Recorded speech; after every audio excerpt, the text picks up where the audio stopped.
जय दोस्तों, आज हम लोग वैदिक काल, जिसे हम लोग वैदिक सप्ताह भी कहते हैं, वैदिक सप्ताह से 10 क्वेश्चन पढ़ने की कोशिश करते हैं जो हमारी हिस्ट्री के वेरी इंपॉर्टेंट क्वेश्चन से हमने लिए हैं वैदिक सप्ताह से। ठीक है, तो कौन सा शब्द अनुष्ठान को दर्शाता है? अनुष्ठान तो पहली बात तो अनुष्ठान कहते किसे हैं? जो हम लोग पूजा पाठ करते हैं, या जैसे कि अभी नवरात्रि गई, गणेश पूजन हुआ, किसी का सत्यनारायण हो गया, नवग्रह हो गया, गणेश पूजन हो गया, लक्ष्मी पूजन हो गया, इसको ही अनुष्ठान कहा जाता है। ठीक है, अनुष्ठान कल्प कहते हैं। ठीक है, किसे दर्शाते? कल्प से। किसे दर्शाते? कल्प से। ठीक है, किसे? कल्प से हम लोग दर्शाते हैं। आर्यों को तिब्बत ग्रह सिद्धांत किससे जोड़ता है? मतलब ऐसा कहा गया है कि जो आर्य हैं वह लोग तिब्बत से आए। इसको किसने कहा? दयानंद ने कहा। दयानंद सरस्वती जी ने।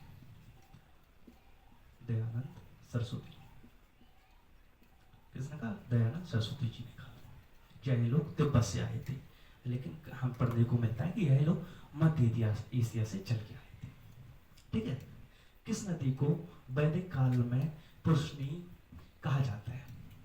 किस नदी को कहा जाता है? तो इसको रावी नदी को कहा जाता है। किसको? रावी नदी को। कौन सी नदी को? रावी नदी को कहा जाता है। ठीक है, और यही रावी नदी के तट पे 10 राजाओं का युद्ध हुआ, जिसे 10 राज्य युद्ध के नाम से भी जाना जाता है। ठीक है, कौन सा वेद धर्म अनुष्ठानों से संबंध रखता है? कौन सा वेद धर्म अनुष्ठानों से संबंध रखता है? कौन सा? यजुर्वेद। कौन सा? यजुर्वेद। कौन सा? यजुर्वेद। ठीक है, ऋग्वेद में 1000 से अधिक स्तुतियां शामिल की गई, उन्हें क्या कहते हैं? ऋग्वेद में 1000 से अधिक स्तुतियां शामिल की गई हैं, उन्हें क्या कहते हैं? उन्हें क्या कहते हैं? क्या कहते हैं? सूक्त। क्या कहते हैं? सूक्तियां कहते हैं। ठीक है, सूक्त। क्या कहते हैं? सूक्त। सूक्त। ठीक है, ऋग्वेद को कितने मंडलों में विभाजित किया गया? ऋग्वेद को कितने मंडलों में विभाजित किया गया? कितने में किया गया? 10 में। 10 मंडल। जो मंडल है, कहा जाता है कि जो मंडल है 10, मतलब ऋग्वेद की 10 पुस्तकें हैं। ठीक है, ऋग्वेद को 10 पुस्तकों में विभाजित किया गया है, कि मतलब उसमें पढ़ने के लिए है 10 मंडल हैं। ठीक है, 1028 सूक्त है। ठीक है, इस प्रकार हमें देखने को मिलता है। और ऋग्वेद में ही हमें चारों वर्णों की व्यवस्था मिलती है, क्षत्रिय वैश्य शूद्र। ठीक है, और वैसी जानकारी मिलती है, क्षत्रिय वैश्य शूद्र ब्राह्मण की जानकारी मिलती है। ठीक है, चारों वर्णों की। वेद तृतीय या वित्तीय कहाँ गया है? वित्तीय कहाँ गया है? कौन सा है? वित्त मतलब 3 वेद, जो हमारे जो 4 वेद हैं, जो सबसे प्राचीन वेद हैं। ठीक है, और अथर्ववेद सबसे बाद में लिखा गया है। तो ऋग्वेद, यजुर्वेद और सामवेद, ये 3 वेद जो हमारे सबसे पुराने हैं, उनको त्रिवेद कहा जाता है। वही पूछा गया है, वेद तृतीय कहा गया है? किसको कहा गया है? तो किसको कहा गया? ऋग्वेद, यजुर्वेद और सामवेद।